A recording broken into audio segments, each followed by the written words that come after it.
Rangpur railway station पर आप लोगों को स्थानीय वास्तुकला का प्रभाव दिखेगा। राजस्थान का सांगनेर रेलवे स्टेशन 16वीं शताब्दी की हैंड ब्लॉक प्रिंटिंग को दर्शाता है। तमिलनाडु के कुंभकोणम स्टेशन का डिजाइन चोल काल के वास्तुकला पर आधारित है।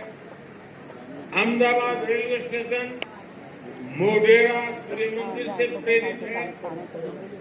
गुजरात में द्वारका स्टेशन द्वारकाधीश मंदिर से प्रेरित है।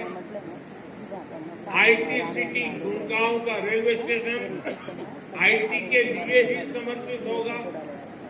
यानी अमृत भारत स्टेशन उस शहर की विशेषता से दुनिया को परिचित कराएगा।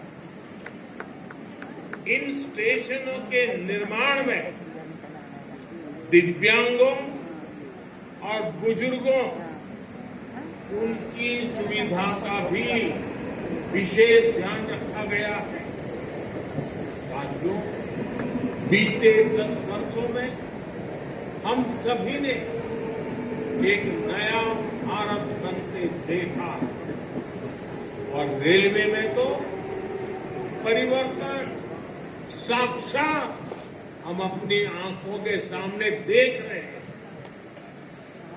जिन सुविधाओं की हमारे देश के लोग कल्पना किया करते थे, लोगों को लगता था कि काश भारत में ये होता तो।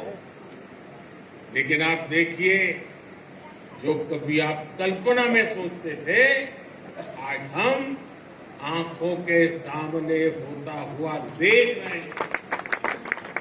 एक दशक पहले तक वंदे भारत जैसी आधुनिक सेमी हाई स्पीड ट्रेन के बारे में कभी सोचा था, सुना था? किसी सरकार ने कभी बोला भी था? एक दशक पहले तक अमृत भारत जैसी आधुनिक ट्रेन की कल्पना बहुत मुश्किल थी।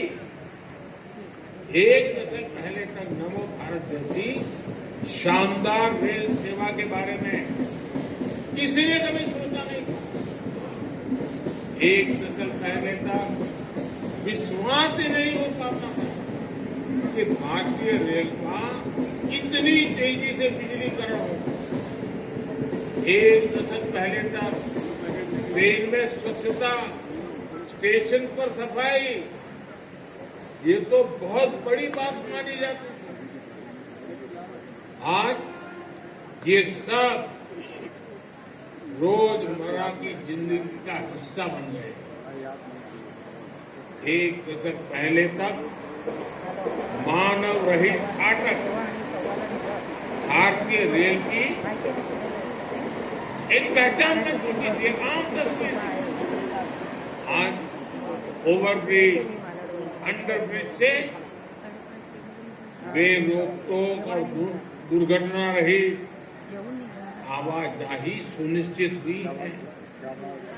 एक दशक पहले तक लोगों को लगता था कि एयरपोर्ट जैसी आधुनिक सुविधाएं सिर्फ पैसे वाले लोगों के ही भाग्य में है। आज गरीब और मिडिल क्लास के लोग रेलवे स्टेशन पर भी एयरपोर्ट में जैसी सुविधा होती है ना, वो सुविधा रेलवे में सफर करने वाला मेरा गरीब भाई बहन भी उसका लाभ ले सकता है। साथियों, दशकों तक रेलवे को हमारे यहाँ की स्वार्थ भरी राजनीति का शिकार हुआ, लेकिन अब भारतीय रेलवे देशवासियों के लिए ईज ऑफ ट्रैवल का मुख्य आधार बन गया।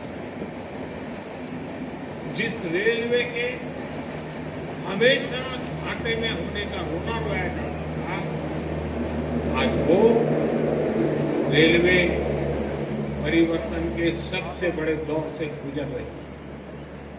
ये सब कुछ आज इसलिए हो रहा है क्योंकि भारत 11वें नंबर से छलांग लगाकर 5वें नंबर की अर्थव्यवस्था बना। 10 साल पहले जब हम 11वें नंबर पे थे तब रेलवे का औसत बजट 45,000 करोड़ रुपए के आसपास रहता था। आज जब हम 5वें नंबर की आर्थिक ताकत है तो इस वर्ष का रेलवे बजट 2.5 लाख करोड़ रुपए से अधिक का है। आप कल्पना कीजिए, जब हम दुनिया की तीसरी बड़ी आर्थिक महाशक्ति बनेंगे तो हमारा सामर्थ्य कितना अधिक बढ़ेगा। इसलिए मोदी भारत को जल्द से जल्द दुनिया की तीसरी सबसे बड़ी अर्थव्यवस्था बनाने के लिए जी जान से जुटा।